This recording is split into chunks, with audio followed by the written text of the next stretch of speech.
welcome, and then we continue. Thank you.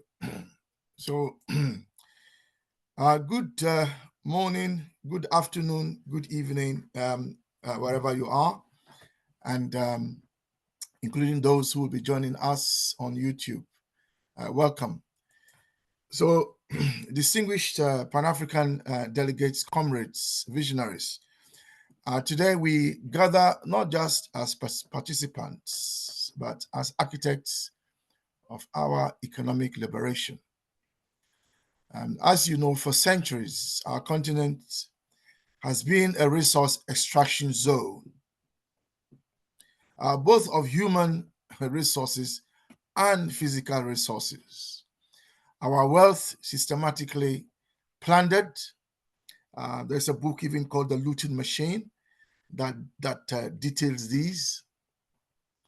Our potential deliberately constrained.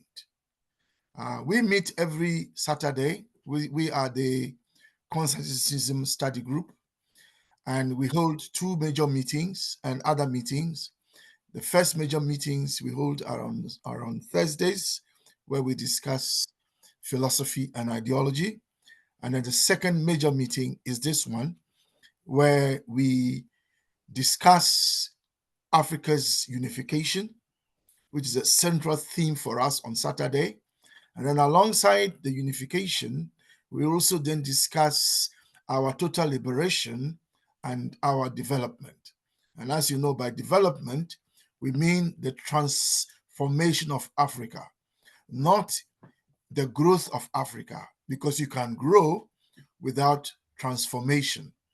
The transformation of Africa is the heart of development. And we'll talk more about that in this discussion around unequal trade. So in effect, we are meeting, today's meeting on our unification meeting today is really a declaration of economic sovereignty. We are saying that Africa does not have economic sovereignty, and which is why we are here. The purpose of political sovereignty, when our Pan-African fathers and mothers fought for the end of colonial rule, we can go back as far as 1900 with the first Pan-African conference up till now. The whole point about political liberation was that it will enable us to work towards our economic sovereignty. But since independence, starting with Ghana in 1957, with South Africa in 1994, up till now, Africa still does not have economic sovereignty. And yet economic sovereignty is at the heart of the unification of Africa. So we are here to talk about how to dismantle the structures of new colonial economic oppression, to reimagine trade, not as a mechanism of exploitation, which is what it is now, but as a tool of mutual empowerment. We will transform the narrative from extraction to creation, from dependency to self-determination, especially as the African continental free trade area is at the heart of getting rid of unequal trade relationships. In CSG, our agenda is radical yet simple. We are saying that Africa must trade with Africa, manufacture for Africa, and develop by and for Africans. So today we begin the work of economic reconstruction. Today we reclaim our economic destiny. Forward ever, backwards never. So far, we have 5 of us on the call. Sister Tapua, Brother Satapua, Zimbabwe, Brother the King, Ghana, Brother Sir Windhoek, Namibia, and our own Brother Pigeon from Kenya. So let's begin the conversation. We don't have a formal presentation today as such, but we are here to discuss the unequal trade relationship between Africa and the rest of the world. So I'll open the floor for discussion so that everyone can speak and everyone can share their thoughts. Let's start with our sister, Tapua, who is an educator, to kind of start off for us, if Sister Tapua is happy to do so. Sister Tapua, are you happy to start, or would you like some initial comments first? Unmute yourself and initial comments first, please. All right, thank you. So yes, go on, Brother King. Okay, so if last week, greetings. We were talking about the past situation. I've just come into the meeting. Sorry. That's fine. It's okay. So, yes, Brother King, continue. Yeah. And how the rate at which, quote unquote, foreigners get as a passport. See, Brother the King, you are breaking. We're not hearing you properly. Okay, we're talking about at which foreigners get access to our to work permit or citizenship. Yeah, unequal trade relationship between Africa and the rest of the world. That is a central issue for today. Yes, please continue. Okay, so you realize that if someone leaves Africa to America, they don't really get access to their citizenship as easy as it is here in Africa, especially here in Ghana. Recently, we heard Donald Trump, listed almost about thousands of people, Africans, that he wants to actually return back to their source. Can we, as Africans, also say the same thing to these people? Yeah, okay. The King, can you link that to unequal trade relationship? I feel like genuinely, we are not being treated equally with the rate at which we give them our citizenship and work permit here in Ghana, as just opposed to how they actually take their own a bit serious. We are not on equal terms when it comes to this passport issue or citizenship issue.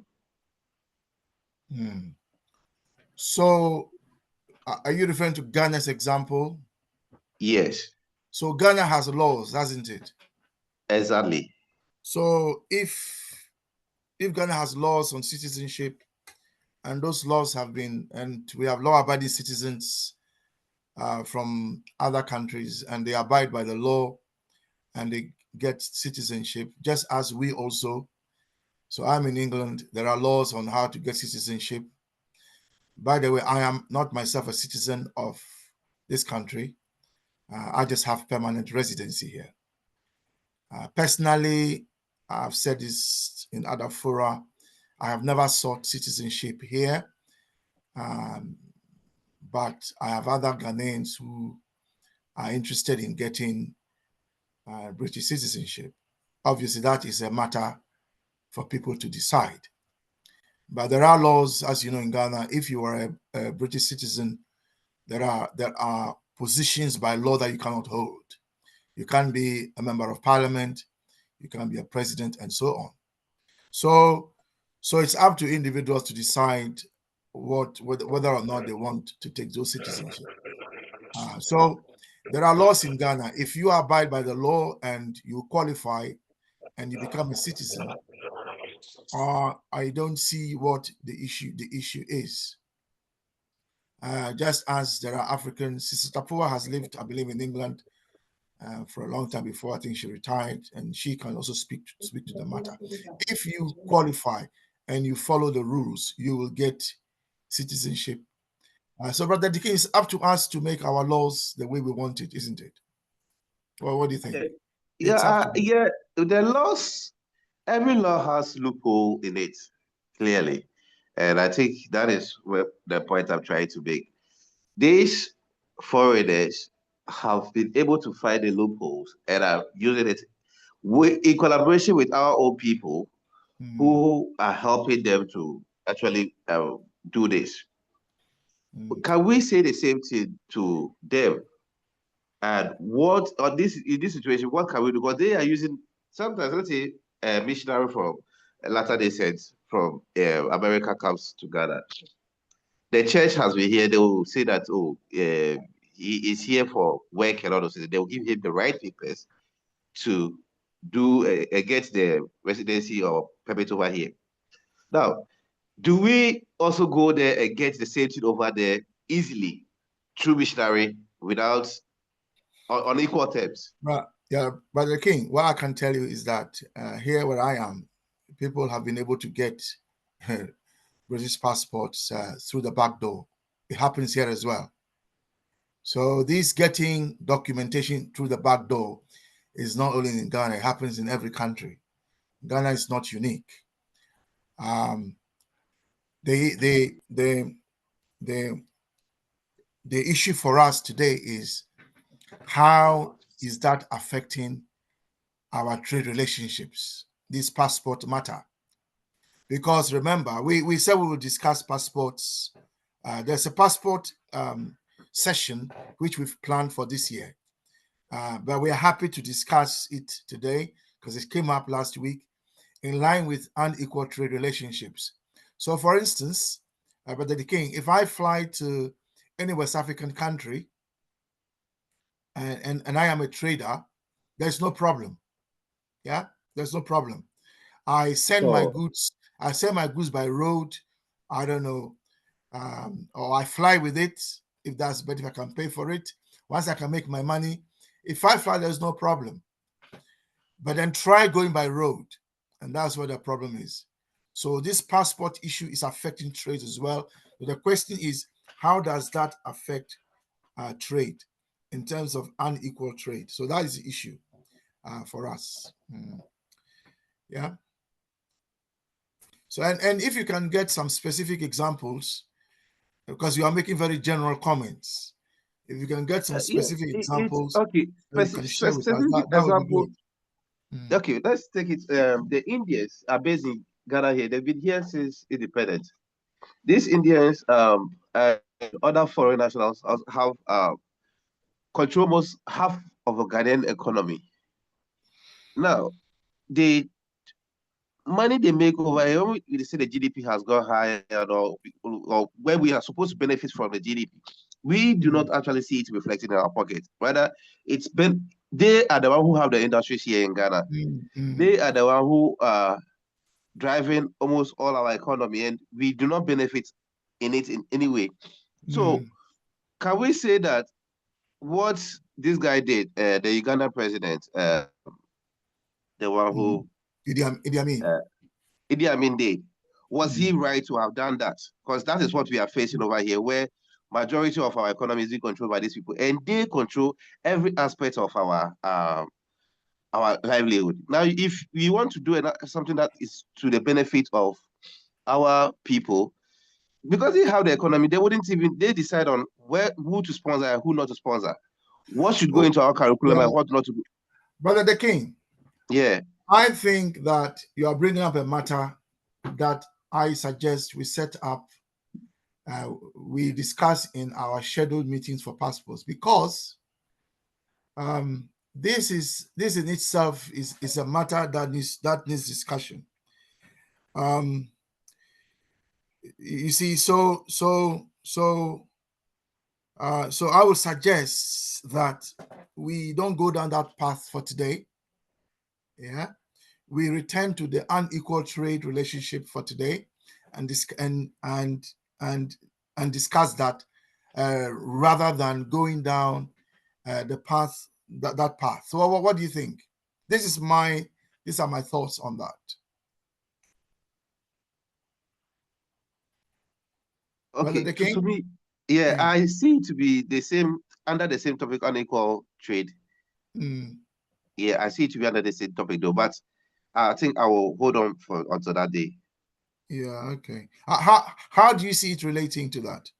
Yeah, because I was making the fact that some of the trade or they do, which so far under the trade, as in the foreigners are benefiting more than us, the locals, in terms of they come and establish businesses over here. That does not really yield to our benefit because there are no regulations in place to employ Ghanaians in the higher positions and all those stuff.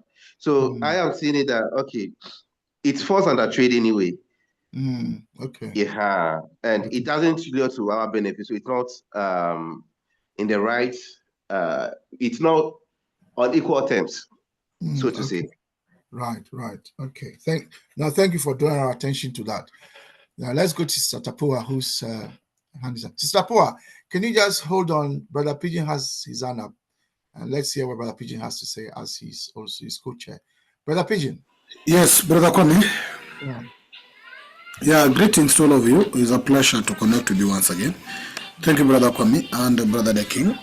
I want to speak to this topic, unequal trade relations.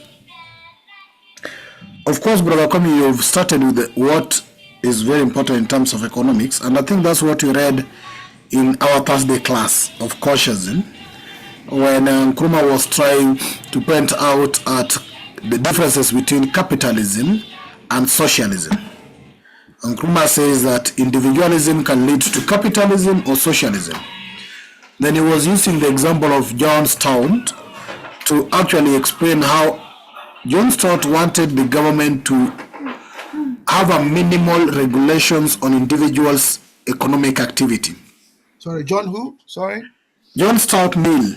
That's what we read last time. John who? Sorry, I'm not getting the second word. John Mill.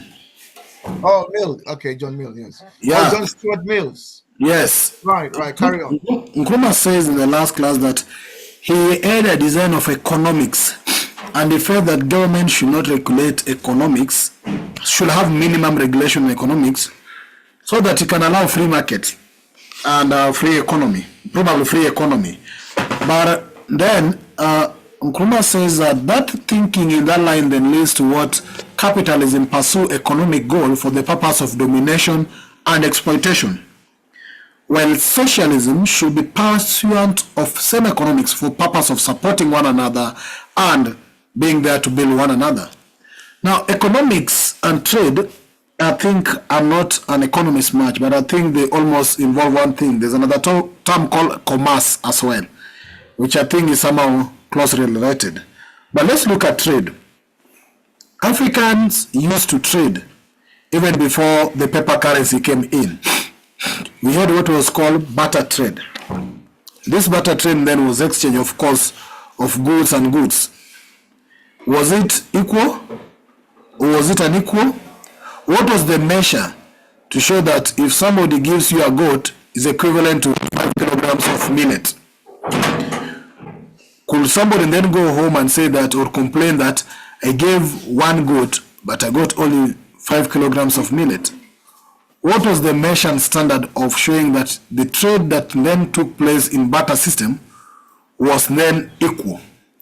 But moving away from that to the current system, of course there are issues to do with how Africa trades with the outside world. And this also linked to what Nkrumah says in regards to interdependence of a society. Interdependence. And I insist that interdependence can only exist as a union between two independent states, which means one party who is already independent, even if it's a person, who is capable to sustain themselves, they are independently, they are able to stand independently, can then meet and make a union with another independent person, and that can lead to what we call interdependence, which means a state that is totally independent in terms of its trade and economic control can then have equal trade agreement with another independent country. But in a state where the continent has so many countries that are still independent, which are still dependent on other states. For example, if Kenya goes today to make trade agreement with the USA, we have been pursuing one called STEEP. Or if Kenya goes to make trade agreement with the EU, do you think there can be any results of that trade agreement being equal? Basing on all facts possible in terms of the economic strength, these two states or these two countries are not equal in the first place.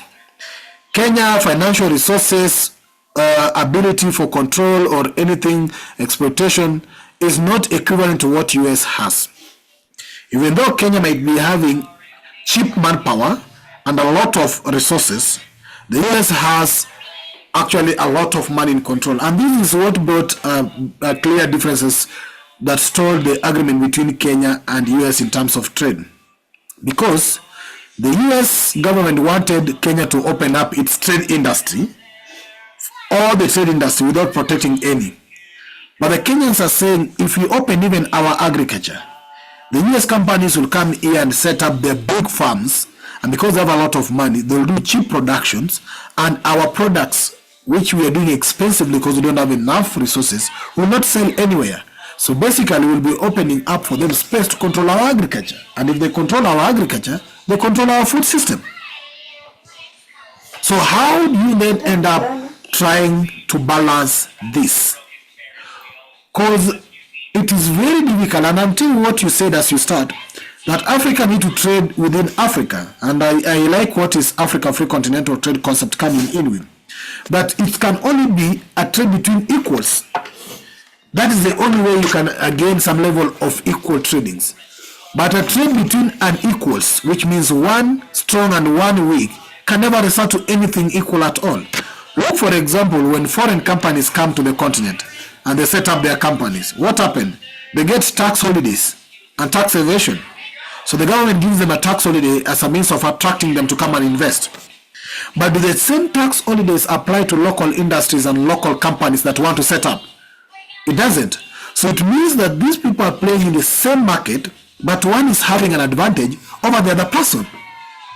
And basically, that will have to have a lot of impact in terms of the cost of the production that they will be having at the end of the day. The persons who have a tax evasion or tax holiday might produce goods cheaply compared to the person who doesn't have the same tax holiday. So the production cost is going to be higher. And therefore, the trading will be equal. There's one who is having already an advantage over the other. And this has been practiced, and I think as we look for these unequal trade relations, we want to look at it both internally within the continent or within a country, and externally on how the continent or a country relate to other countries outside there. And therefore, to me, I think that we need to be totally economically liberated, which means we need to be totally independent in terms of our trading. It doesn't mean that the people of this country, for example, Kenya or Africa, cannot buy the products we produce from the continent. We have the ability in terms of numbers to purchase and consume the production from the continent. But until we intentionally look towards that direction to actually exploit it.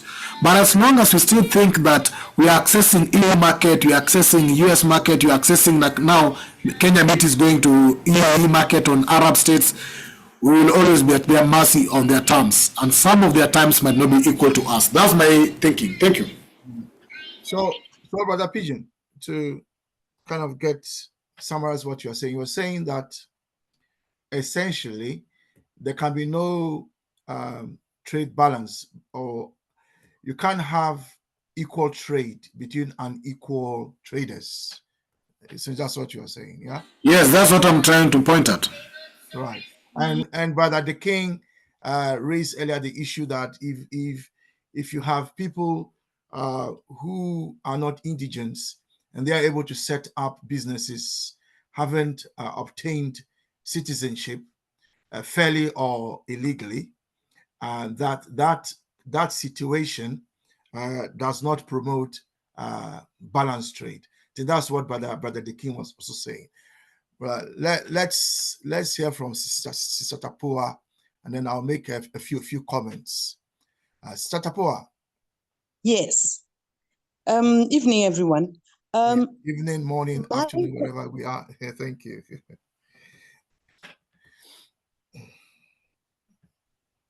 Yes.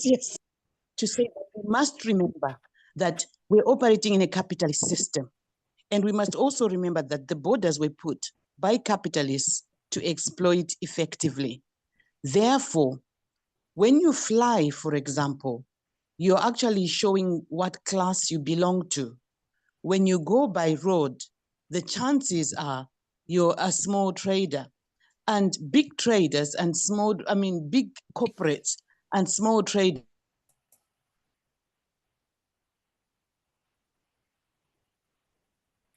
Sister Tapua, or is it me?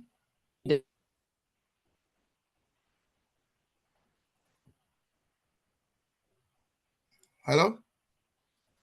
Sister Tapua?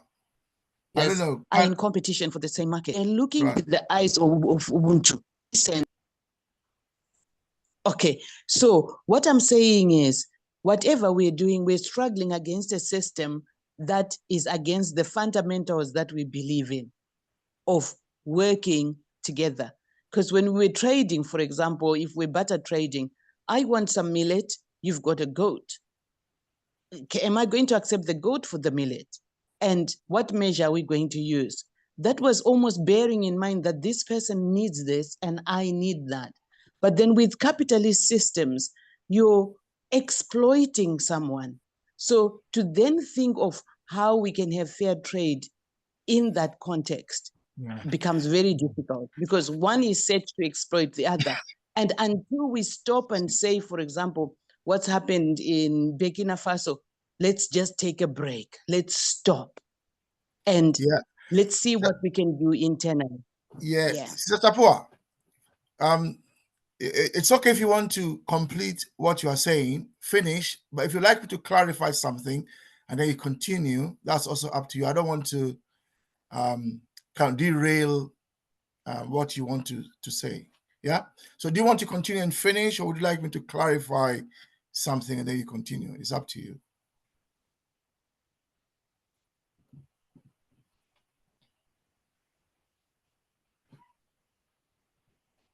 Hello? Hello? Right. Is Sister Tapua still speaking?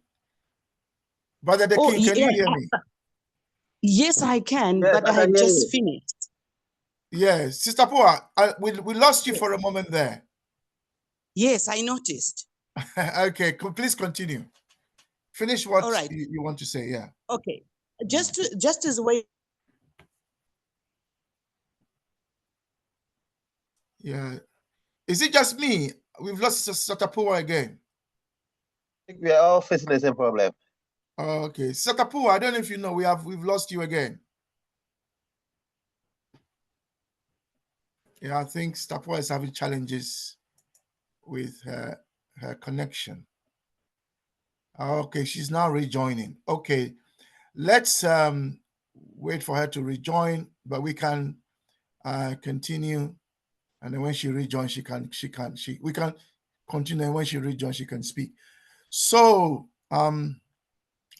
so on the question of unequal trade relationship, Brother Pigeon, you see, you went to barter trade, and then you fast forwarded to today. So as you know, barter does not require money as such. Barter is the direct exchange of goods and maybe services. Whereas in a monetary economy, the exchange takes place via money, however defined. Yeah.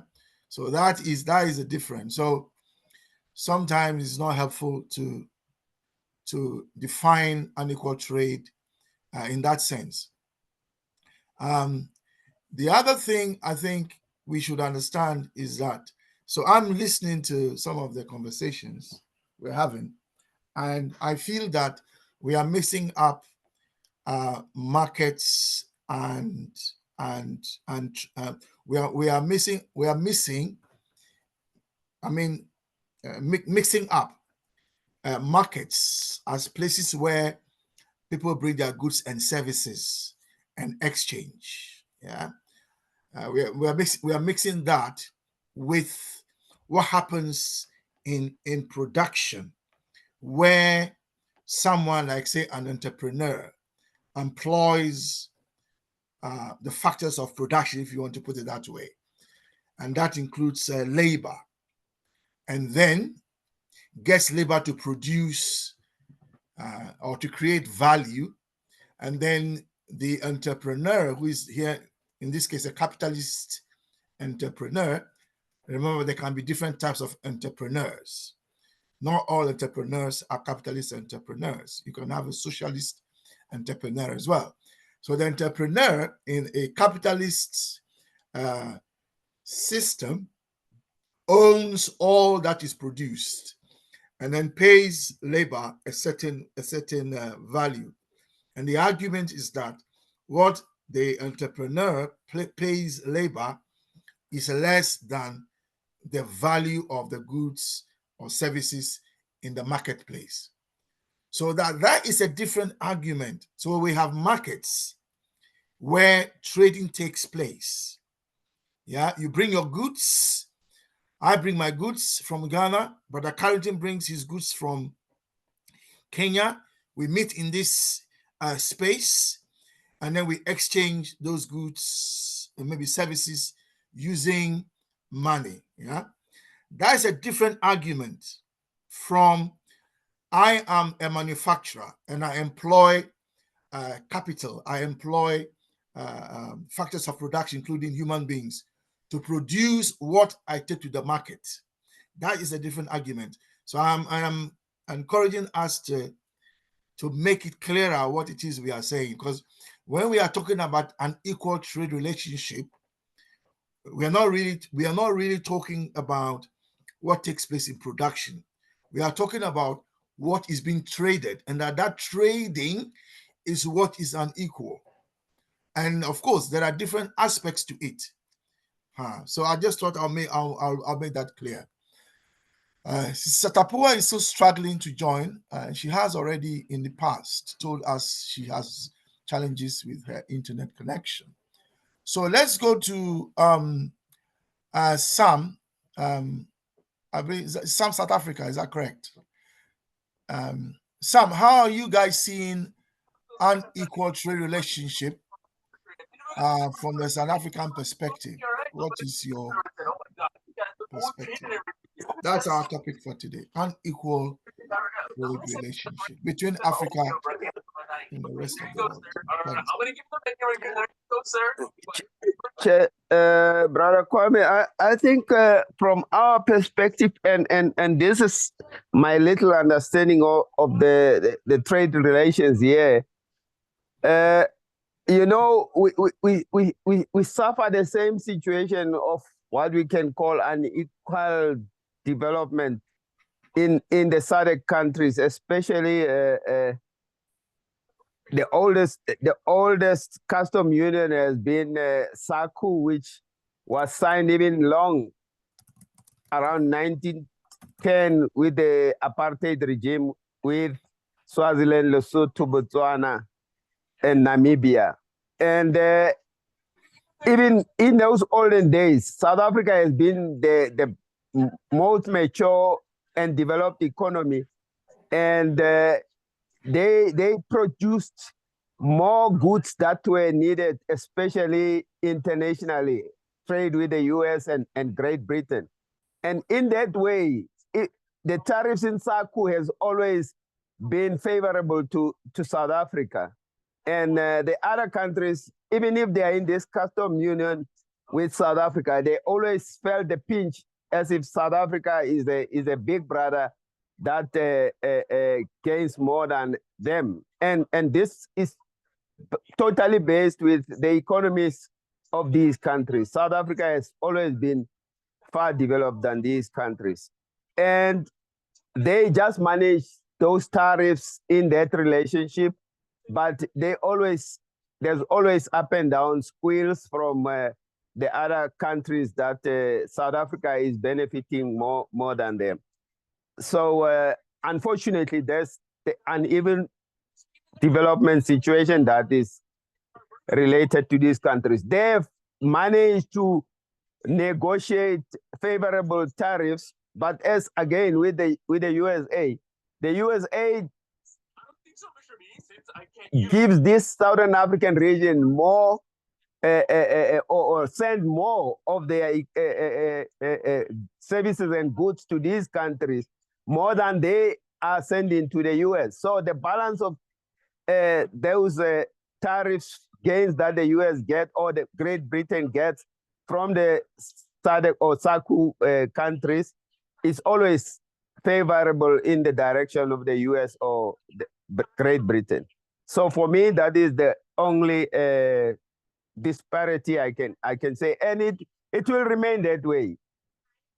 Countries that are not highly productive will always feel the squeeze when they are dealing with a country that is more productive and more developed. Thanks.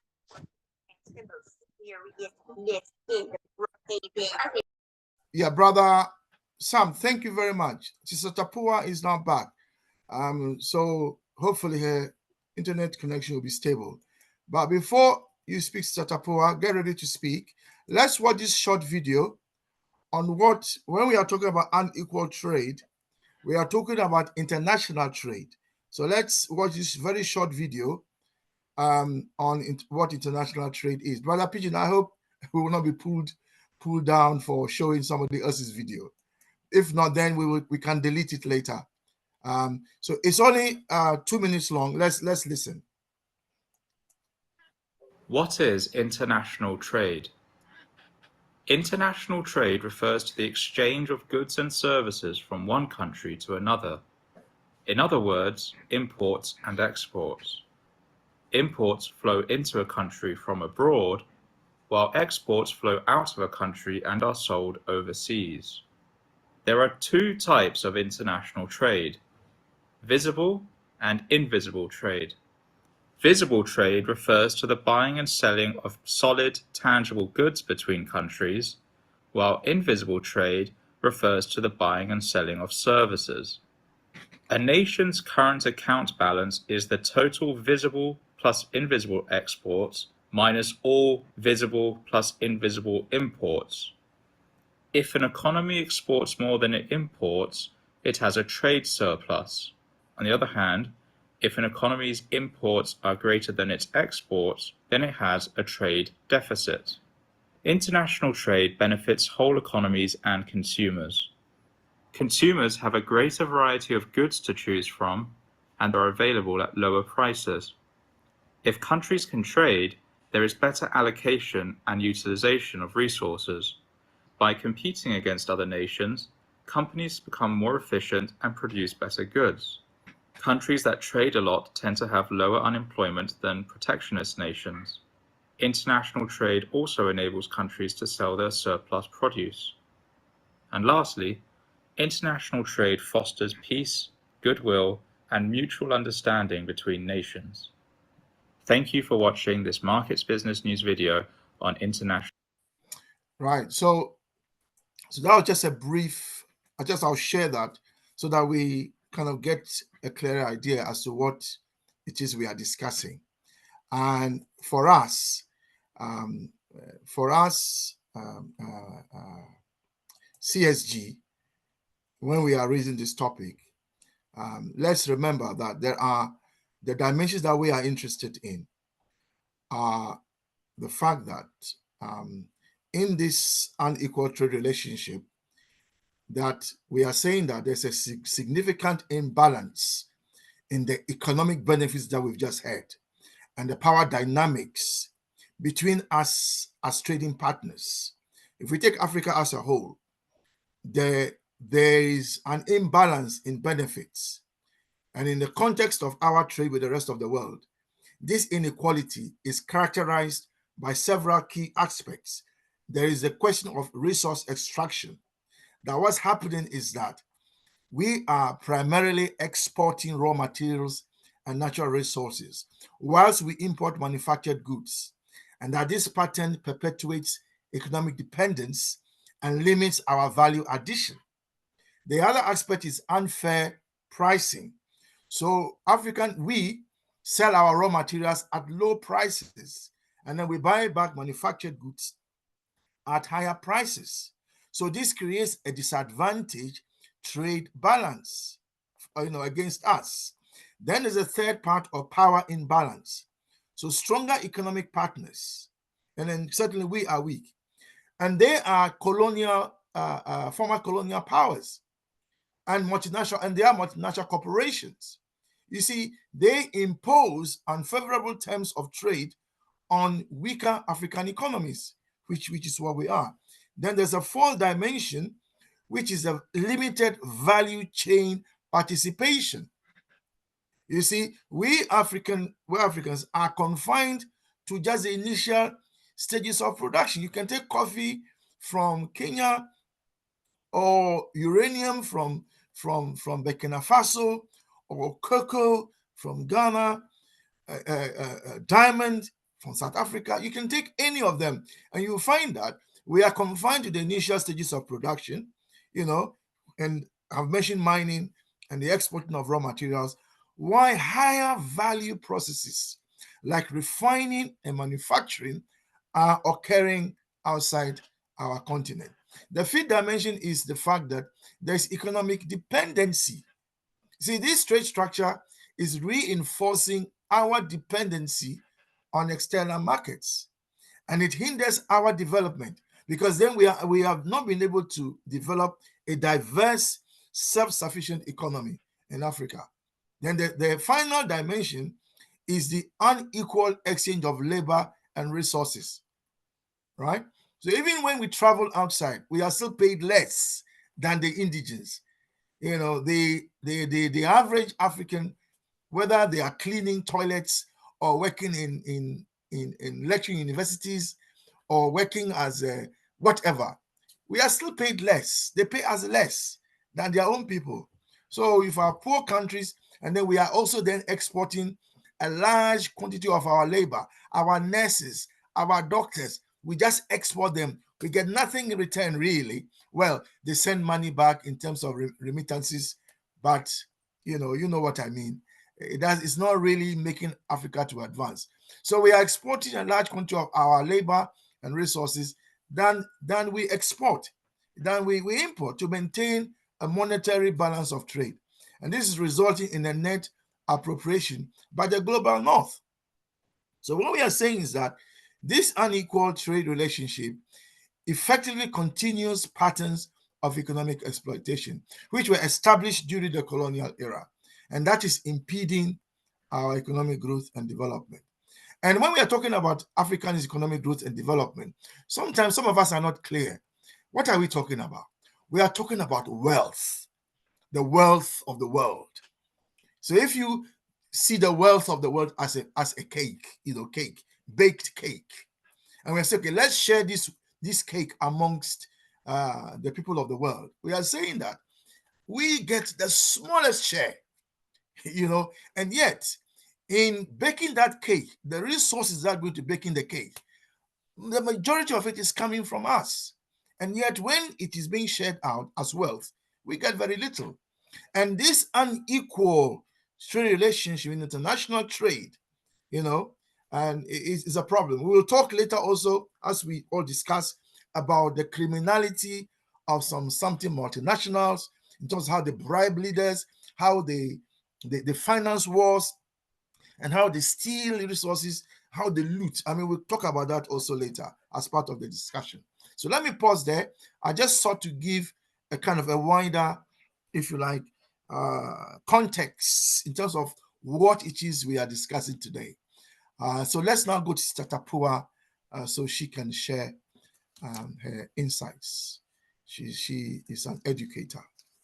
Sister Tapua, I hope your internet connection now is stable. Please unmute yourself and share your thoughts. Thank you.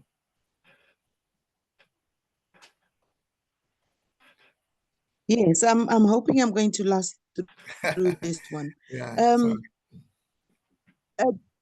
Thank you very much for reminding us about the terms.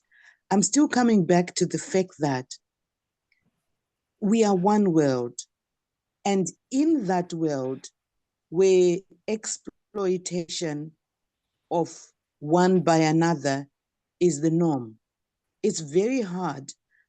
It's made impossible. For example, I kept cringing when you were saying our development, our this, our that, because we are not in control.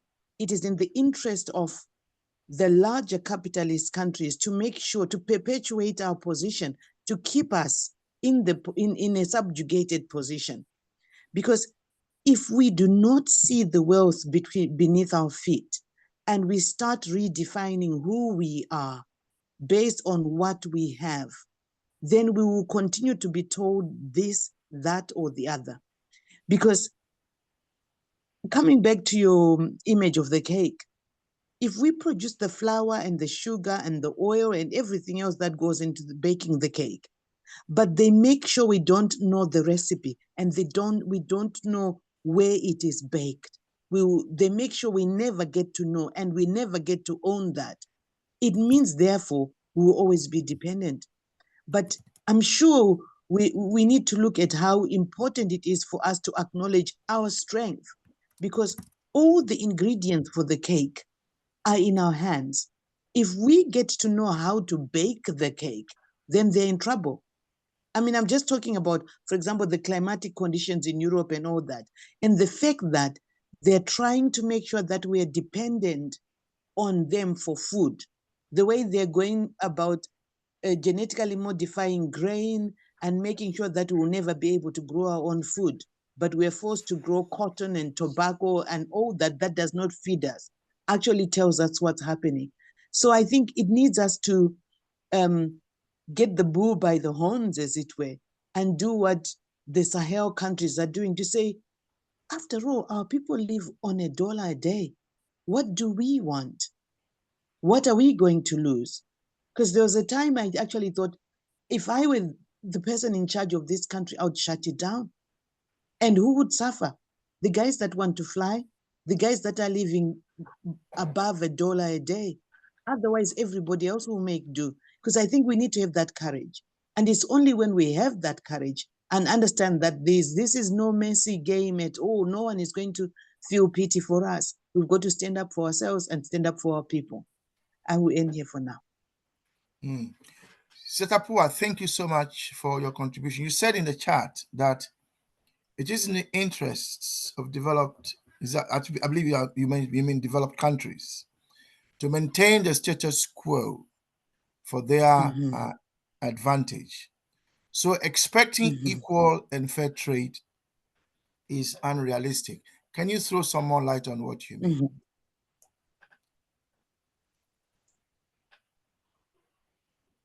Throw light on what you mean, Setapua. Right. Okay. If we're going to expect people to enable us to be independent, to process our oil, to process our food, to process our cocoa into chocolate and coffee, we're not, it's not going to happen. They're going to fight. They're going to fight tooth and nail, because once we have that, because remember all the minerals and the resources that we have, what they have is they've capitalized on the ability to process. If we are able to process for ourselves, then what is going to happen to them? It means they lose their position and we gain, which is what we want to do. But one hopes that if Africa gains, we're looking at the world through the Ubuntu eyes, where we're saying, let's be fair because you're human, to get the opportunity to treat them as people fundamentally, not as people to be exploited. That's what I mean. That it's two philosophies that are clashing here. And we can't expect the one to think about us.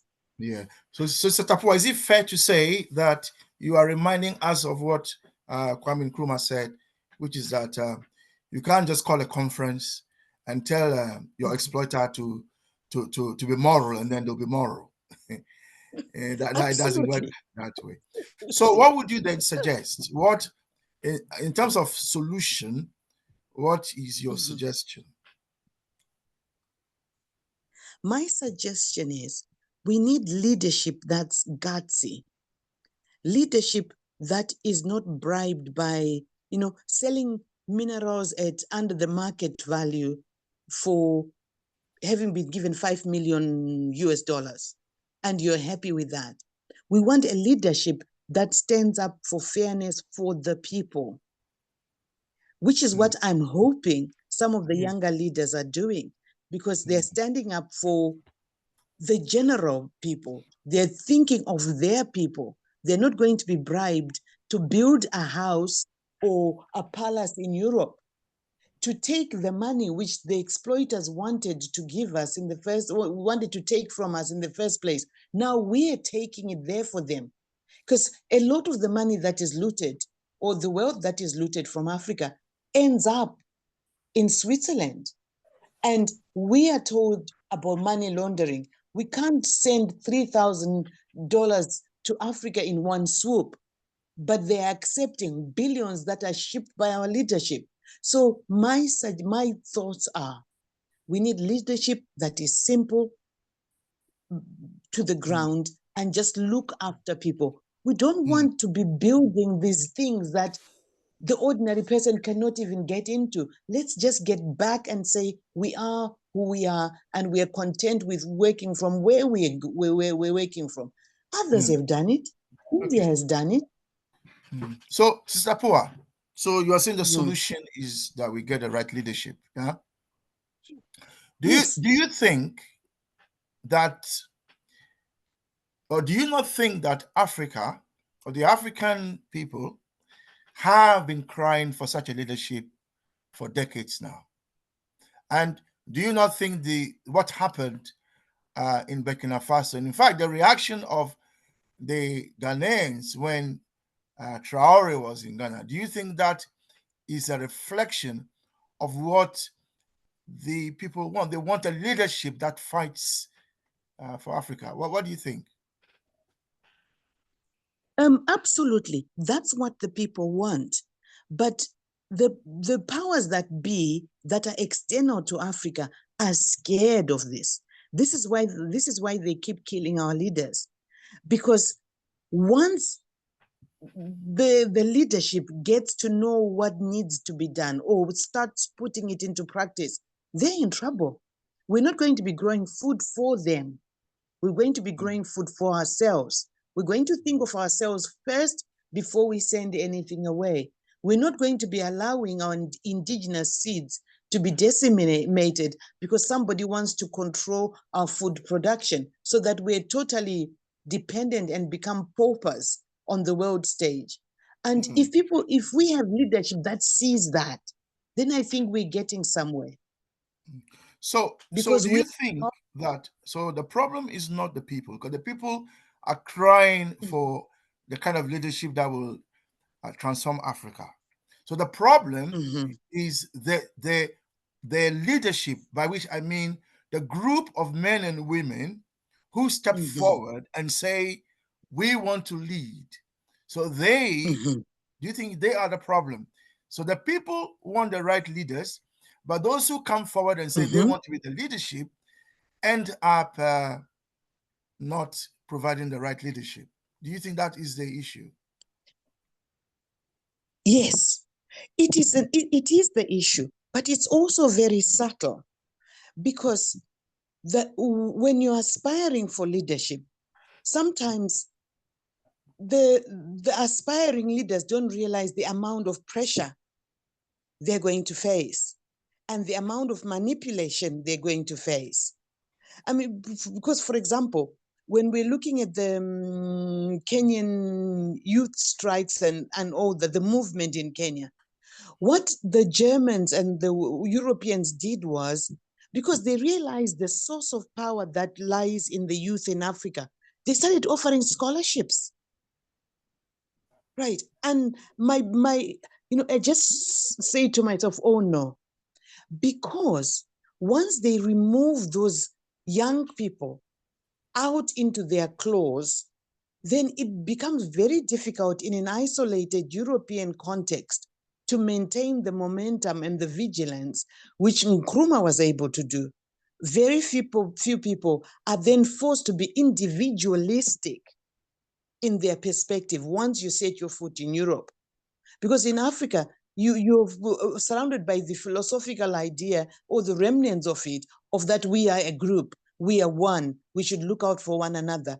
But when you go to Oxford, amidst all these people, and everybody is being individualistic, and you're being told, oh, your family will do well, or you're going to do, this is who you're going to be, then you become mesmerized. So there's so much pressure. There's absolutely so much pressure. But I think we will get there if we get the right leadership. Right. So the final thought I want from you is, so if the problem is the right kind of leadership, why don't we, and the people who give the right kind of leadership are the educated class, because they are those who go to school, get all the learning, the understanding, the scientific, the technological, the the engineering and the mathematical skills, concepts, and so on to build a country. So, if that is the case, why don't what? Okay, this is my question. Do you not think, therefore, it is the educated class that are failing? Because what stops them from creating a continental leadership grouping whose job is to provide that kind of right leadership? What's stopping them? Nobody has put a knife to their Right. neck and say, if you join a group, we will kill you. And in No. any case, assuming even that is the case, shouldn't Africans be ready to sacrifice for their country? Um, So I my point is basically is Tapua. If mhm, the right leadership has to be put together by the educated class, like we mhm, speaking here, what is stopping us mhm, from creating a class, a group, a movement, whatever it is, of just mhm, not of a political party, but of a mhm, leadership grouping whose job it mhm. is to basically provide this kind of right leadership? What's stopping Right. us? My position is education in itself. The type of education that we're getting from the West is not meant to help us to be woke. There are some people who are educated. There are individuals who are educated, who are capitalist in perspective, and there are individuals who are educated, who've got Ubuntu in perspective. So it is that challenge, getting people with the right philosophical mindset that will take us forward, because education in itself will not. Because we have educated people who don't see what the problem is, who think the world Yes. is fair, who think, Yeah. what's this about compensation for Blacks? It happened years ago. I mean, we have all this, but we forget that when the colonialists go to any place, they take the children first and educate the children in their way as the only way. And we need people amongst ourselves with the right philosophical thought who get to the children and start teaching them to see what we used to see Ubuntu, to Yeah. see another person as a Yeah. person. So, So I think that's Tapua, just. that brings us back to the same question again. What you're Mhm, suggesting we do with the youth must be done by this mhm. leadership grouping. So, in other Yes. words, whatever policies you think should be put together to create the right kind Mhm, of leadership, I am suggesting mhm. that has to be done by this leadership grouping. Now, you've taken us Yes. back in a way to the introduction of consensusism, where Nkrumah talked about Mhm, three types of students. The student that mhm, he defined as conservative, the student he mhm, defined as liberal, and the student that he mhm. defined as being radical. Now we all Yes. we here all agreed that conservative and liberal leaders are not going to advance the kind of leadership that we No. are asking for. So we understand that. Mhm, When we understand mhm, also that the only kind of leadership that will transform Africa is a progressive kind of mhm, leadership. And that's the kind of mhm, leadership that has understanding, if you like. Let's use the word mhm, Ubuntu. That's a mhm, Ubuntuistic understanding that mhm, if you develop the entire continent and the continent is wealthy, then you make all Africans mhm, wealthy. But if you mhm, develop the continent non-Ubuntuistically, then you will become mhm, wealthy and be a millionaire in a country where there is mhm. vast poverty. So we understand that. Yes. So I'm coming back to the same issue, that if we think that the issue is leadership, what is Mhm, stopping us from creating a leadership institute, a leadership grouping, whatever we want to call it, whose job it is to begin to train this new kind of leadership? because that's what Nkrumah did with the Nkrumah Ideological Institute. The idea was to start training a new crop of leadership. Nkrumah is gone. Now he left us. What are we doing? You understand me? So, Right. I think that you make some very excellent points. But it comes back to the saying, whatever problems you identify as not being done, I am saying that this has to be done by those Africans who have taken it upon themselves to liberate the continent. I mean, I can't see any other way. Because as you said, Yes, the foreigner, the exploiter, the colonizer, the developed countries are not going to come and liberate Africa for us and unite us. If they wanted to unite us, they would have done it like they did for India. Remember, India wasn't a united country. India was like Africa, different kingdoms, territories. There was a king here, a king there, and then Lord Mountbatten went around with an act, an act of parliament, and then he got them all to sign, and then they created this India that we see today out of, you might call it like in Africa, the Luos, the Kenya, the Kikuyus, the Oromo, the Yoruba, the Igbo. That is how they created India. So if they had wanted to do it for us, as you're saying, they would have done it. But they wanted us to remain a resource extraction zone. So they didn't do it for us. Yes. People look at Singapore and the East Asian states, and then they say, oh, look at them. They were able to develop, look, how wonderful. And Africa is behind. What they forget is that the West did for Singapore and other countries what America did for Europe after the Second World War. You see, what did America do for Europe? It gave them a Marshall Plan. That is how Europe was able to recover after the Second World War. It wasn't because Europe was that clever, was smart. That's why Europe rebuilt itself. Europe rebuilt itself because of American capital through the Marshall Plan. Similarly, when, after the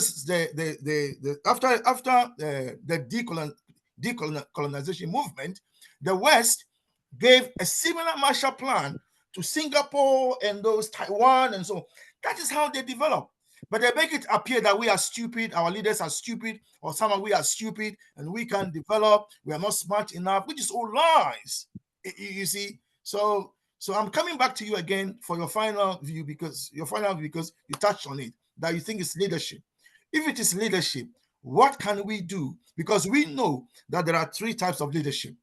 Liberal leadership, that will not advance the continent. Conservative leadership, they just think about their families. They don't really care about the rest of the people. The liberals only think about their tribe, their nationality, where they live, their region. They don't really care about the country and the rest of us. Only the progressive leadership will do that. So, what are your final thoughts on that? In terms of my final thoughts, my final thoughts are the leadership that is going to get Africa to where it's supposed to be has to be very strategic and has to be aware of the environment that they're operating under. It's almost as if they have to operate under the radar because people will be assassinated. Our own brothers will rise against. Yes. We can't operate under the radar. Not in this. It's not possible. You see, right? We can't operate under the radar because we don't even control a state. This leadership we are talking about does not even control it. Now, assuming that Burkina Faso, the leadership there, Leba Traore, assuming that even the alliance of the Sahelian states, assuming they're able to come together and create a system that is murder-proof, meaning that you can't kill any of the leaders. Assuming if that was possible, if that was possible, I'm saying is if that was possible, then you can talk about operate under the radar. But how can you operate under the radar as a Traore? How is that possible? if you're a Traore and you are leading a country against a former colonial master or a colonial brigand or a colonial thief, however you want to describe France, how can you work under the radar? How is that possible? Right. I think what we're talking about is, if you're operating under the metaphorical radar, you're saying the philosophy that I hold, the concept that drive me have to be so widespread.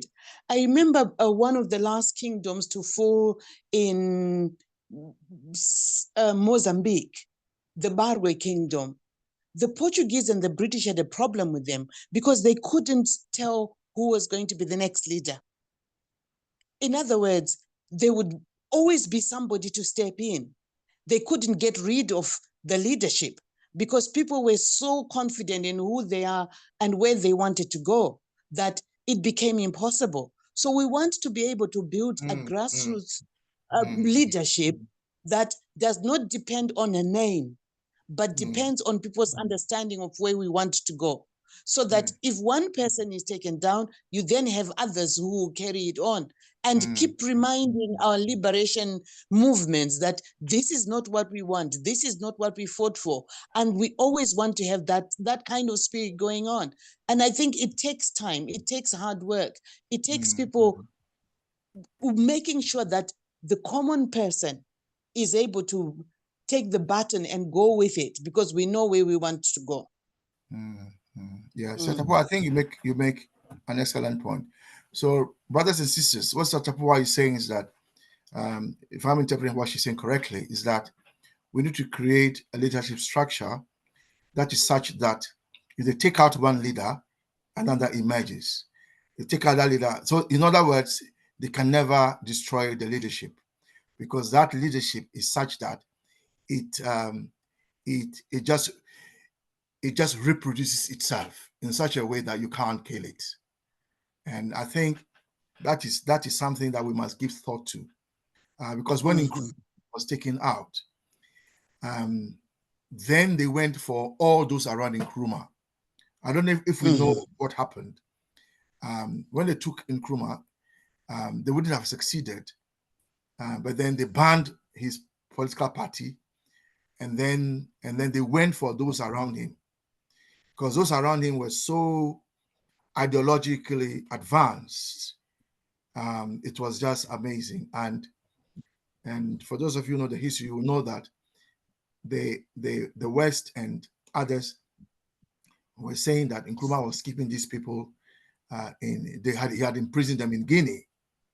So this group of Africans, Ghanaians mostly, held a press conference in Guinea, I believe on the tarmac, and they had a press conference, and they made it clear to the world that they were in Guinea with Nkrumah out of their own volition, and that it wasn't Nkrumah that imprisoned them,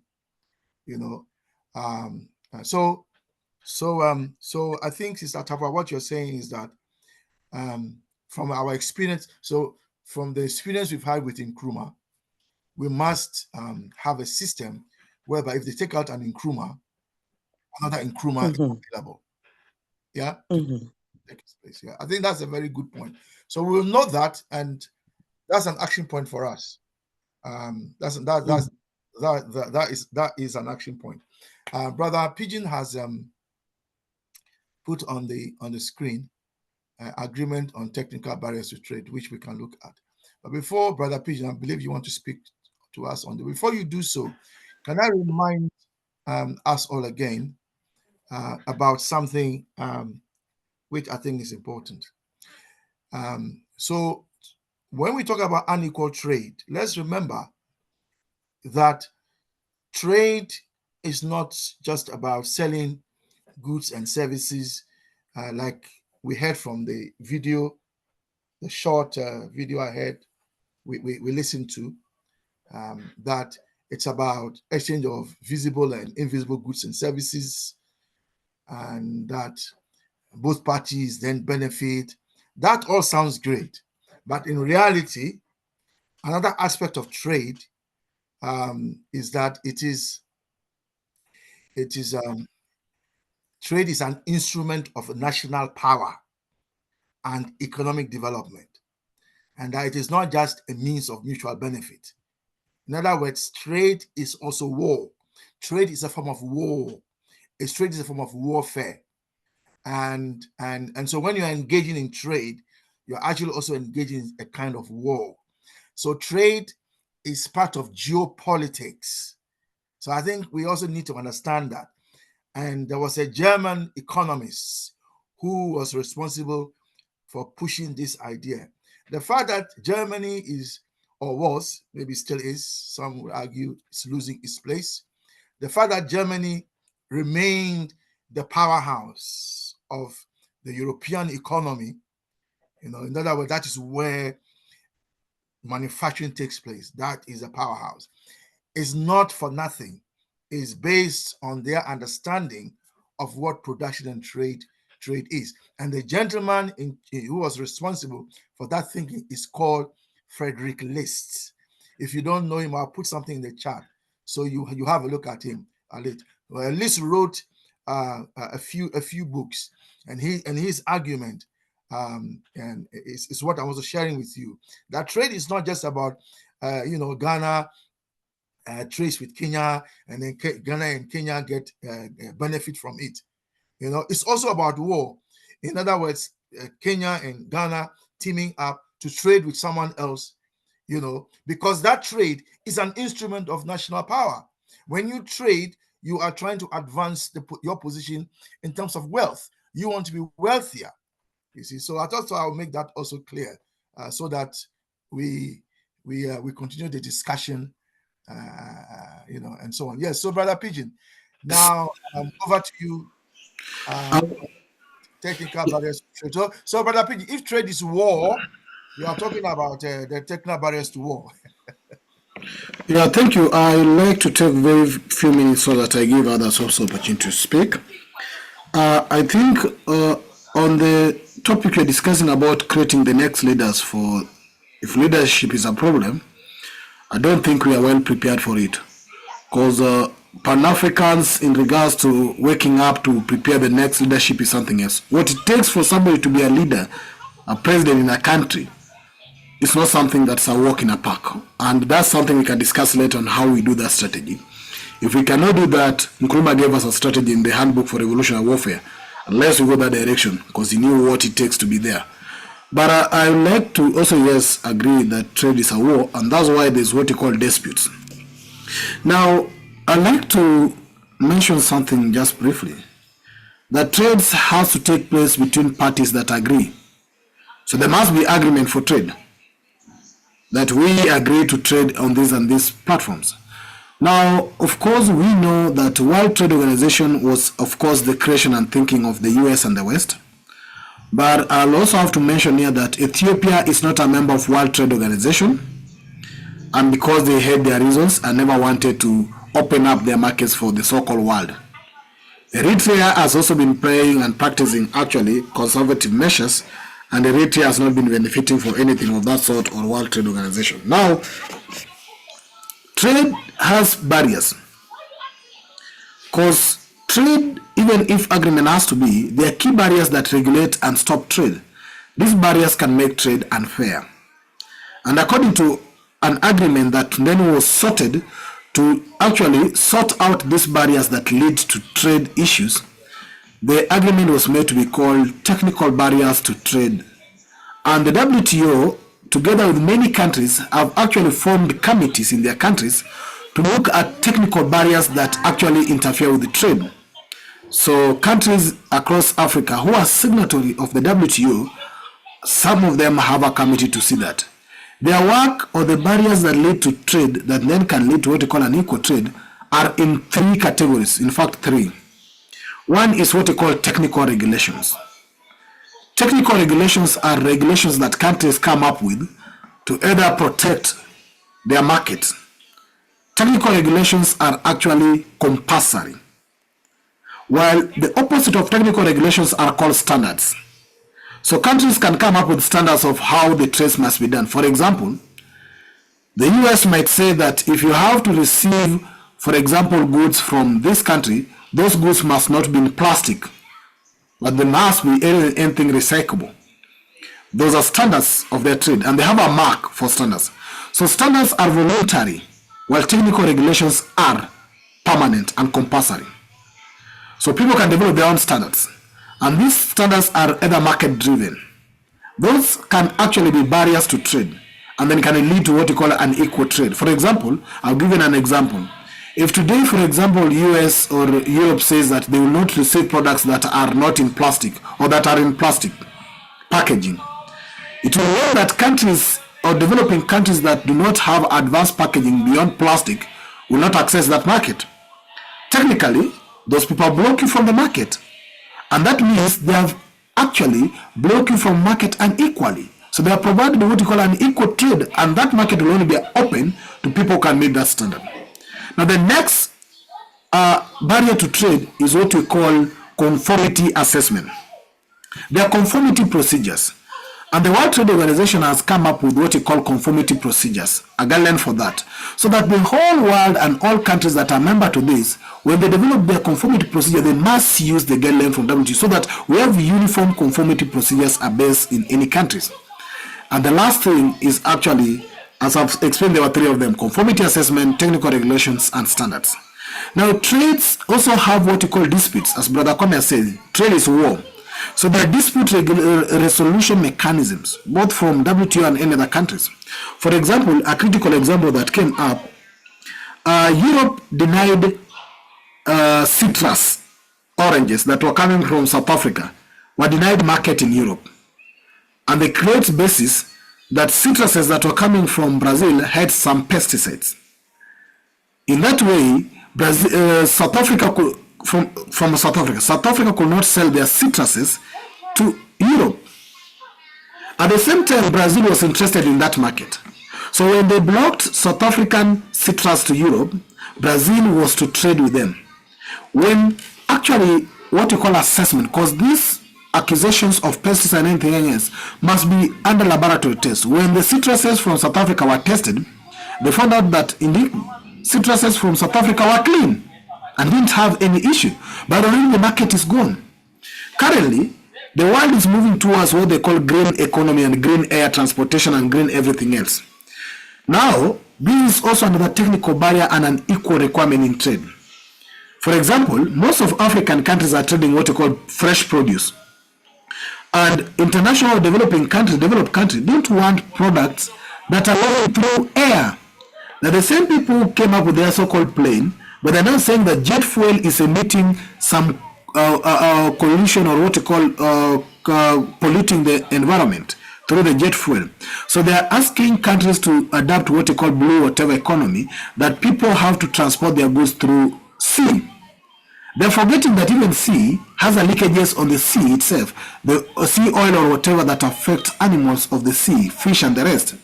Now, question will be, people who do fresh produce from Africa, for example, and want to export it to the markets in Europe, how many days will it take for fresh produce to get to that market? So basically, you're putting an equal and unfair requirement to block people from trade. So we must be cognizant that we have to come with our standards to walk away from what is called WTO, where calls for bodies like UN that blames that we are all United Nations when we're not equals. Africa need to have their own equivalent of WTO that set up regulation and measures that can ensure that African countries trade in our terms and trade in a fair footing so that we cannot bring inequalities. And as I say, of course, trade can be seen beyond goods and services, but we need standards that work to us. They regulate pesticides, for example. They don't want Africa to use some pesticides in the production of maize or cereals. Well, the temperature and the climate in Africa can allow those pesticides to survive. And in Europe, the temperature in Europe, those pesticides cannot survive. So if you stop us to use some pesticide to kill that pest, a pest that is prevalent in Africa, you don't want that pesticides to be detected in any product coming to your country. You're basically saying that we should not use that pesticide to kill that pest, which then means that you want us to allow the pest to continue. If the pest continues to survive, our produce is going to be killed. If our produce are going to be killed, we are not going to sell anything. So these are measures that shows that irrespective of agreements that come in, Africa need to recollect itself and walk away and have trade agreements that fit themselves, that is within their terms for them to prosper. I just wanted to highlight that briefly, but if we need to have sessions on that, we can do it in another time. Thank you. Okay, right, let's hear the African anthem and then we'll continue our discussion. This is in the Swahili and English lyrics. So here we go.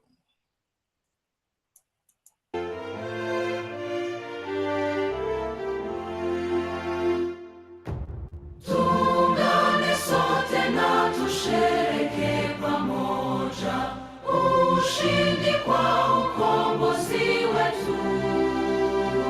Tujitoe wenyewe, tusimame pamoja kulinda uhuru na umoja wetu. Enyi Bwana na binti wa Afrika, mwili wa jua, mwili wa anga, tuifanye Afrika mti wa uzima. Tuungane sote tuimbe pamoja, kuenzi shikamano hatima yetu. Tujitoe wenyewe kupambana pamoja, uhuru na umoja vitawale. Enyi Bwana na binti wa Afrika, mwili wa jua, mwili wa anga, tuifanye Afrika mti wa uzima. Tuungane sote na tujibidishe kutoa kilicho bora kwa Afrika, chimbuko la wanadamu, chemchemi ya utamaduni, tumaini letu wakati wa mafarakano. Enyi Bwana na binti wa Afrika, mwili wa jua, mwili wa anga, tuifanye Afrika mti wa uzima. Yeah, tuifanye Afrika mti wa uzima.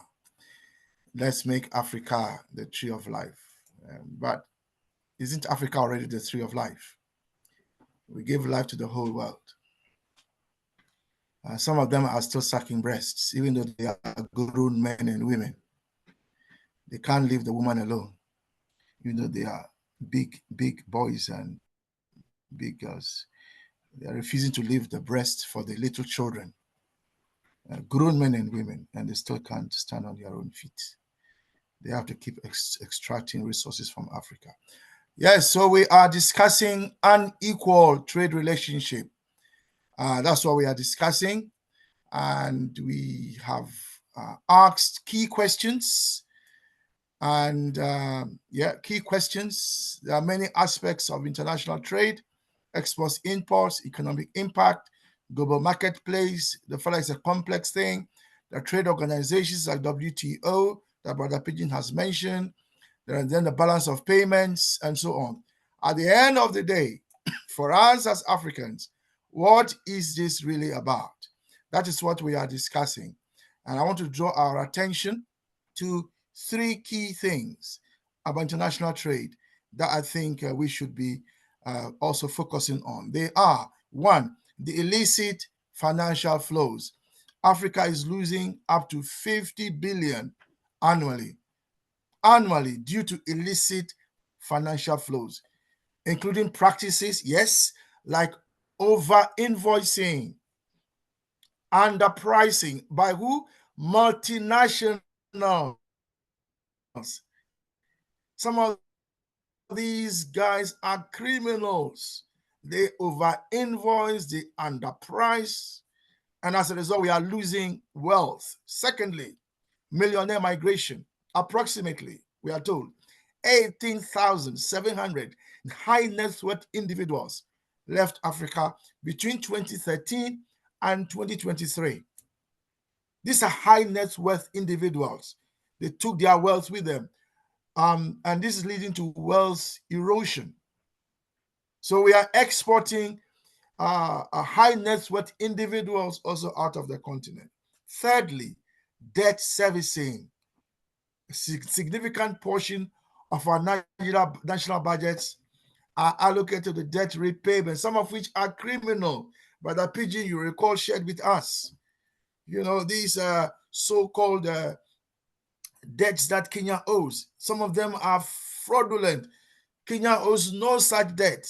Yet the elites, the liberals and the conservative Africans have come together and have cooked these criminal contracts, claiming that the people owe this person, that person, and so on.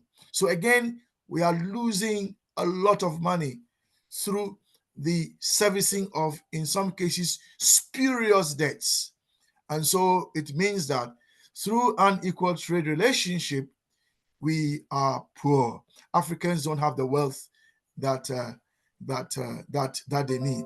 So these are the issues. Commodity dependency, too much. We are still exporting, minerals and fossil fuels. Trade diversion. We are not trading amongst ourselves enough. That's a low intra-African trade. We are importing manufacturers. We're not setting up manufacturers. We're not industrializing Africa. There's currency depreciation, big problem. Gaddafi wanted to help with that. They assassinated him. Whilst other leaders sat down and did nothing. And then there's underpricing of stock markets. African stock markets have lagged behind global benchmarks. So in short, Africa is losing wealth. So the whole effect, if you put it this way, the combined effect of all these unequal trade at the end of the day means that our wealth is leaving the continent, and we Africans are not being made wealthy, even though we own we own the wealth in effect. So that is what we are discussing. And when Sister Poa talks about leadership, she is in fact saying to us that we need the leadership that will make Africans wealthy. Brother Pigeon has reminded us that it's not going to be a walk in the park, because there are people who don't want us to be wealthy. They don't want us to be wealthy. So their job is to make sure that we are never wealthy, that we remain poor, as a form of catechism, if you like. So we have a big task on our hand. Brothers and sisters, let's continue this discussion. Yes, I can see more hands are up. Sister, welcome. You've for joining us. Just so you know, brother Dickin raised your issue earlier in terms of passport and linked it to unequal trade, which is what we are discussing today. Sister Jasmine, it's good to see you again. Remember, you are preparing a presentation for us on the Lumi and others. Yes, we know that. So please, whenever you're ready, let us know. So welcome, Sister Jasmine. Welcome, Sister Ida. And so let's hear from our own brother Ras Palah first, and then we'll come back to Sam.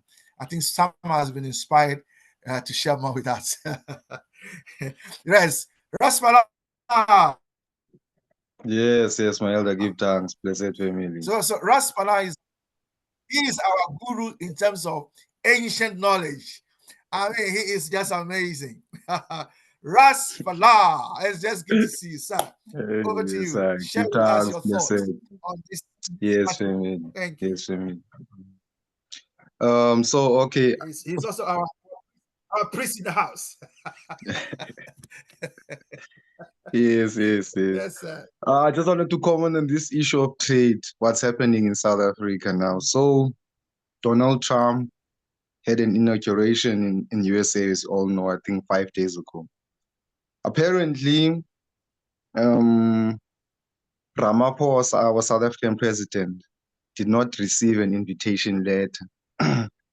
So now, as thing goes, we find out that the policies that the ANC of South Africa have undertaken ever since last year, for instance, the issue of taking Israel to court, to international court, and the issue of the NHI, which is the National Health Bill, which are the white people such as DA, AfriForum, these white political parties of South Africa opposing, and the PEE, which is the DA also, they're also opposing. So now recently, President Ramaphosa just signed the bill of land land expropriation without compensation. So now, yeah, it's crazy here in South Africa. It's crazy. So now the white people, DA, AfriForum, even Orania itself, that Bora only place here in Bloemfontein here in South Africa, they're up in arms because obviously this bill means that now more land from the whites, because they own 80% of the land in South Africa. So now more land from the whites is going to be taken for public interest, according to this bill now Ramaphosa has signed.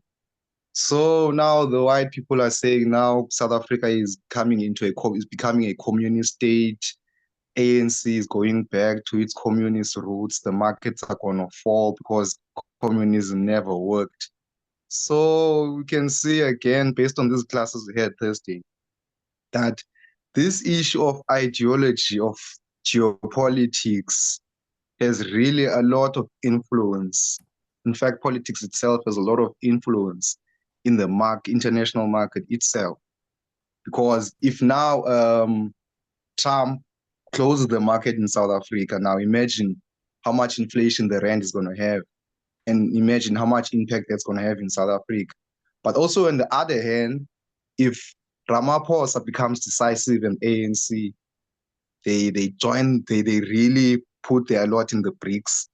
Yes, we might get maybe 2 years of depression in South Africa, but we'd end up becoming more and more independent because, as we know, the policies of BRICS can say they are more friendlier than the policies of the World Trade Organization. And lastly, we are witnessing the fall of Europe now because Trump is actually putting new policies now that is going to put tariffs on Europe trade goods. And if you can look at the policies that USA had with Europe was actually parasiting USA, you see. So now USA wants to get off the claws of Europe, and Europe is actually, if you listen to the recent interview of the World Trade Organization, where the World Economic Forum, where they actually said that this is going to be detrimental to the global economy should the USA start to impose tariffs on Europe. So we can witness what's happening in the world right now, that thing where we say that when Trump comes back into office, he is going to make sure that his policies is for America. And by doing so, that will ultimately collapse all other markets in the world. So that's what's happening now. But yeah, we're still going to see what's going to happen for us as Africans. But we Africans, when we have one option, not two, one. We have only one option. That is to organize all our structures, you see, as we are doing right now with CHG and other platforms. Continue to do that. That is the only options we have, because when these World Economic Forums in global, what fall, we already have a market here in Africa. I mean, I can make an example for us as Rastas before I finish. The market of us Rastas, like in Africa, because we have Rastas all over the countries. We had a recent problem. I think 5 days ago, the police, they raided one of our Rasta elder. They brutalized him, searching for ganja. Now, remember, ganja is legal in South Africa, and we currently challenging that constitutionally. So now the police have used that loophole now, because we're currently in negotiation with this issue of marijuana. The police have used that loophole to actually extort money from Rastas claiming to be yeah, we're going to protect you. We're going to protect you. Send us this money. If you don't send, you're going to come here. You see what I'm saying? So like, what I'm trying to say is that the market is already there in Africa, not just for marijuana, even African goods, even people who just make sandals out of leather, even people who sell just African herbs, they're making a lot of money. The only thing we need is just organize ourselves more properly. Thank you. Yeah, thank you, brother Raspala. So I think I would say you are echoing what Sister Tapua said in terms of leadership when you say let's organize ourselves. It was Nkrumah that said organization decides everything. Don't agonize. Organize. So let's just some then follow up with Brother Raspala, because he's also in South Africa, and then we'll go to Kenya, Brother Carrington. So, Brother Sam. Right. Thanks, Brother Kwame. I think the last part of the last speaker is something that is profound, and the issue is, or maybe we if we see BRICS as our Marshall Plan, as you said, how Europe was developed through the Marshall Plan from America. If we see BRICS in that light, maybe. But I think we should not be fully or be not aware of what we have already put ourselves into in the world order that is there. You know, if I take South Africa, even when the ANC was coming into power, they did something that is totally unacceptable, of saying whatever apartheid was committed to economically to the world, the debts that they had, the African National Congress agreed that they will take over the debt and continue. So even if we see the BRICS as our new Marshall Plan, we still have that obstacle that we have already tied ourselves to the IMF and World Bank debts that our countries are totally. You know, if in South Africa we are saying even my younger kids will still be paying all those debts that the country finds itself in. So until a radical leadership that we are talking about that has the understanding that we need to get ourselves out of this conundrum, we are still going to struggle a lot in this direction. So this education that we are talking about, it is very important that, you know, for instance, we are saying we are still exporting raw material to the European countries, and they do the finished goods that we buy in. So until we have created those forces in our own countries where these raw materials can be produced into finished goods, we still are tied. And this is where now what Brother Pigeon showed us. They've already tied us into those regulations that they have tied us in. So we need this Marshall Plan. And if the BRICS is our answer, it cannot be that it is then BRICS, and in the African continent, it's South Africa that is the only partner in that. If BRICS has been identified as to change the whole world order, then it means we as a continent, a united continent, should be running into that direction. Thanks. Yes. So brother Sam, thank you for your perspective on BRICS. I would add to your perspective on BRICS the question of reparations, because reparations should also be viewed as part of a Marshall Plan. So when we have our groups that are calling for reparations for Africa, that is also part of a Marshall Plan. Because of what you've done, you need to repair what you've damaged. So reparations also means to repair. So you want to repair what you have destroyed. Agreeable. So, thanks. So in fact, I think you are right to say that the ANC should have looked at some of the outcomes as part of reparations. But then you have your current president, who was also part of the negotiation team, and I think you are aware of how they rewarded him privately with a lot of wealth because of the role he played in not holding the apartheid regime to account. So that is a history you're also aware of. Now let's hear from Brother Carrington.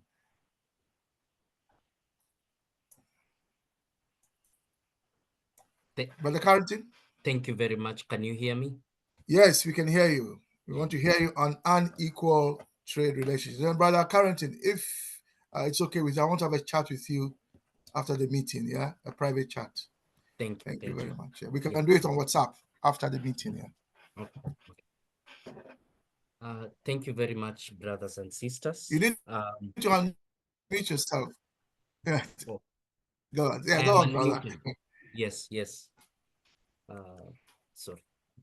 Yes, carry on. Thank you very much, brothers and sisters. I think we agree why trade is important. That is why we are having this discussion, that you cannot trade with your clan member. You have to trade with somebody who is different. You have to trade with a foreigner.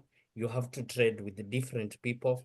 And it is in the exchange of these goods and services and ideas, which are more important than the goods and services, that development and prosperity come from. I am very interested in the possibilities, and these are arising, of an equal trade within the continent, which some has been mentioned but not explored. There is a danger that even within the continent, there will develop 3 or 4 centers of industrial production in the next 20 years. And this will get us into a lot of trouble. It will get us with into a lot of trouble because it will cause inequality within the continent. There's already inequality within the continent. That is why there are migration flows. That is why people are moving to areas where they think there's a lot of prosperity, there's some form of prosperity and some form of stability. I should remind everyone, by the way, that internally migration within Africa is much, much more than migration out of Africa. It is only just not documented. This is a very important point in case you get a European challenging you. Third and last, there is no replacement for a strong state.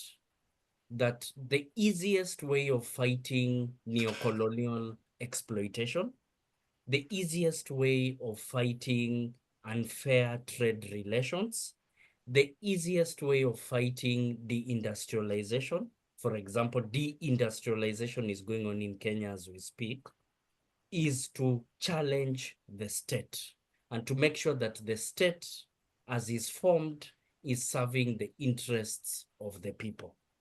We will eventually need a form of a state, even if our current neocolonial states are dismantled.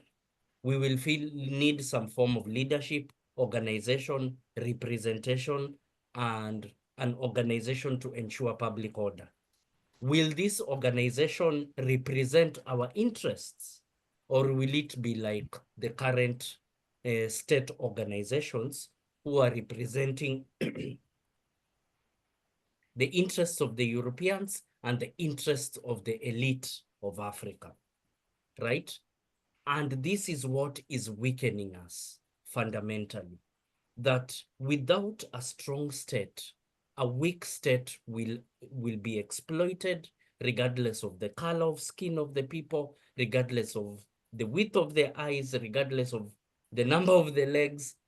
A weak state will be exploited, because the invitation here is that I am running a relatively functioning state, let's say Kenya, and there's a disorderly state, let's say Tanzania, with a lot of minerals that I can get for cheap and process in my industry and immediately get 1 million or 2 million people in my country employed. Now, I might be the son of God. I might be one of the holiest people on the planet, but that is exactly what I'm going to do.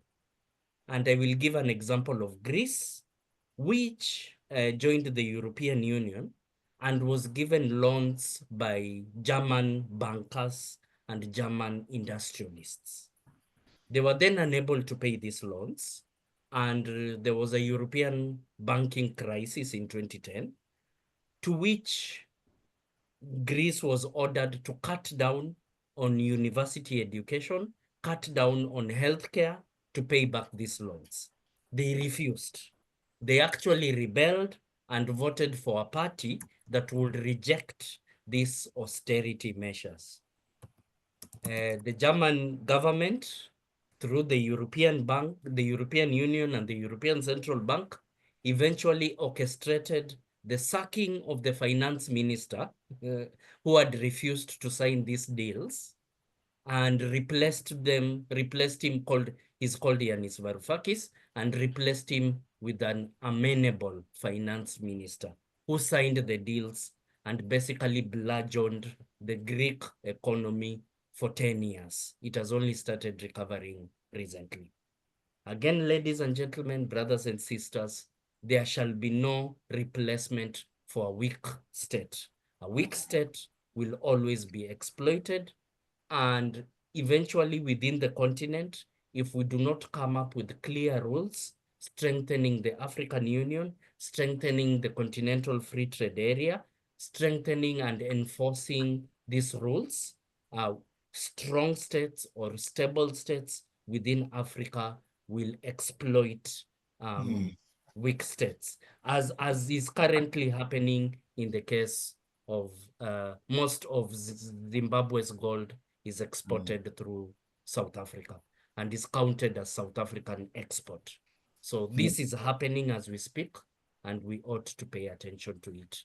Thank you very much, brothers and sisters. Yeah. No, thank you, brother Current. I think you brought us to the central position of CSG when you talk about the strong state, because our argument is that the only strong state Africa will get is a continental state, is a continental government.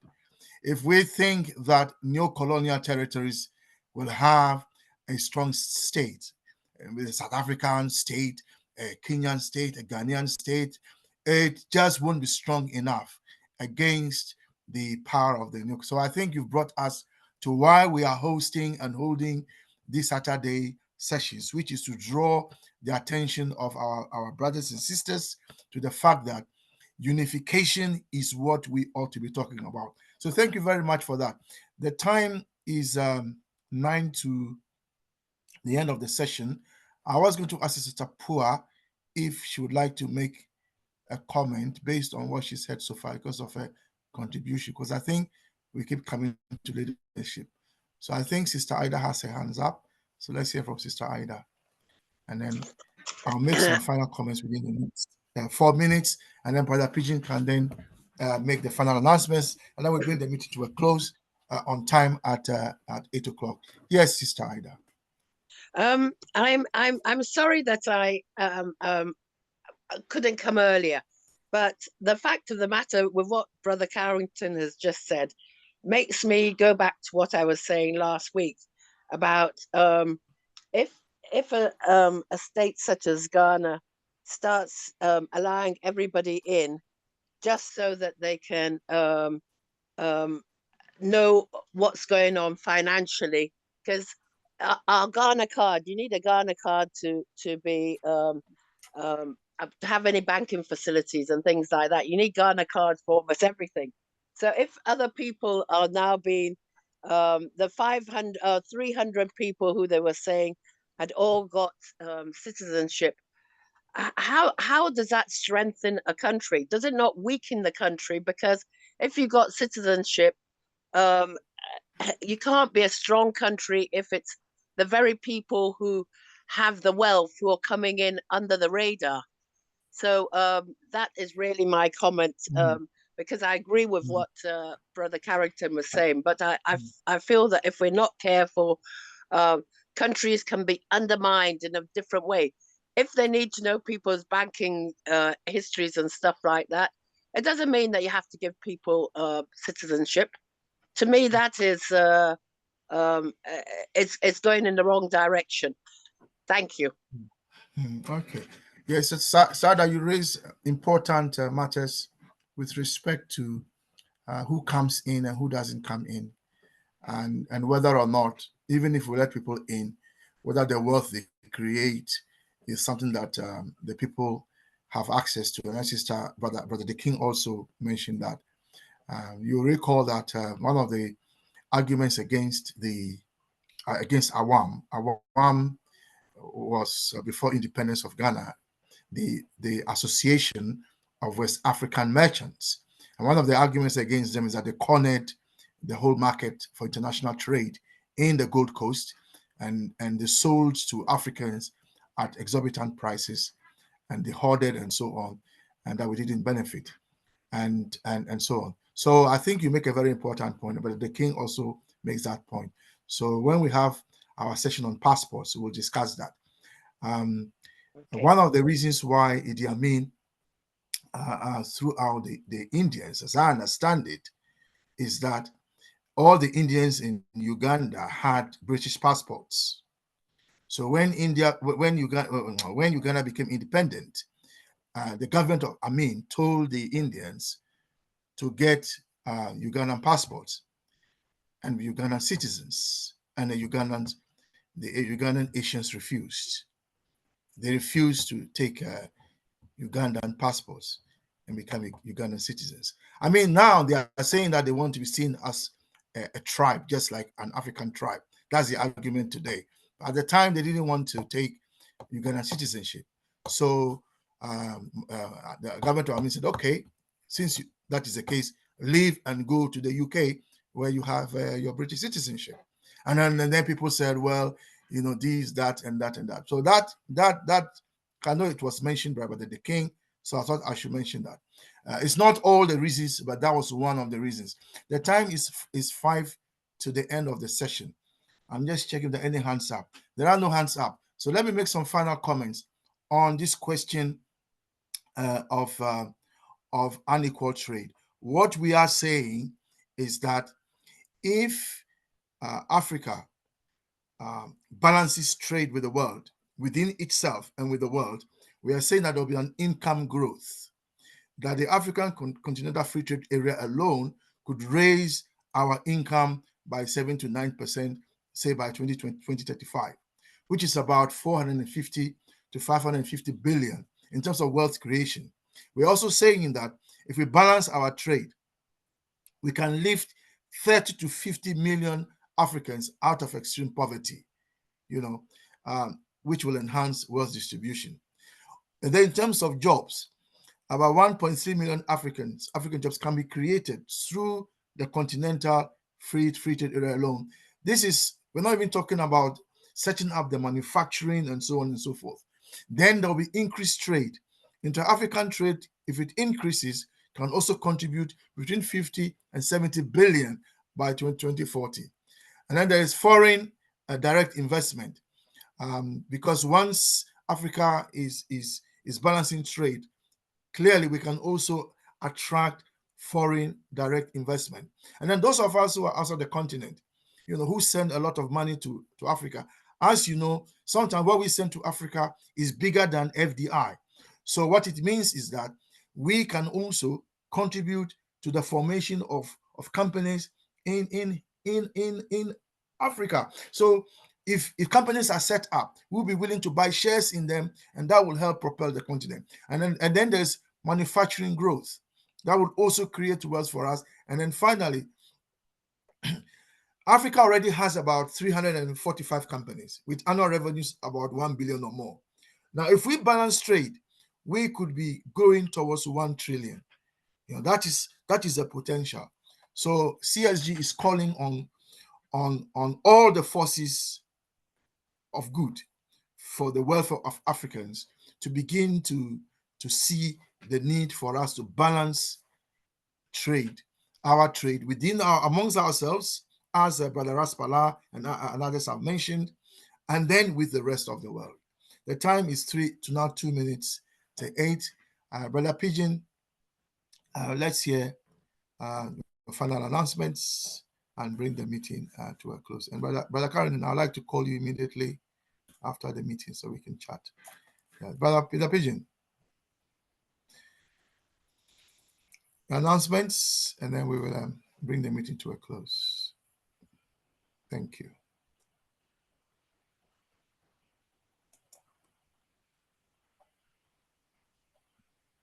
Brother Kwame, we can just wait, and after the meeting, I can just wait. We can just keep this Zoom, and then I'll talk to you. Okay, that's fine. Brother Pigeon?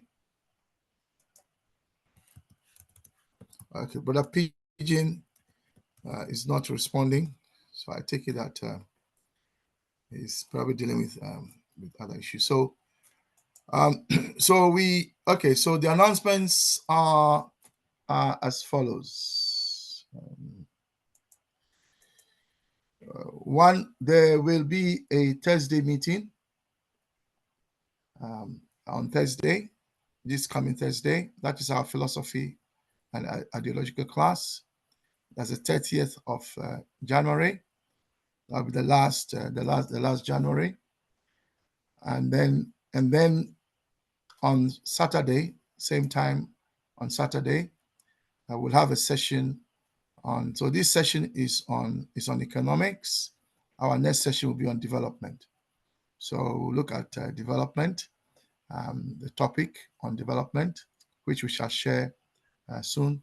Then on Tuesday, there will be a class on Swahili. So we have a Swahili class also on Tuesdays. So those are the announcements. If there are any more announcements, we'll share them via the necessary WhatsApp groups. Thank you very much. I don't have any further announcements. So in the absence of any further discussions, let's bring the meeting to a conclusion. So thank you all for coming. I'm going to stop the recording now.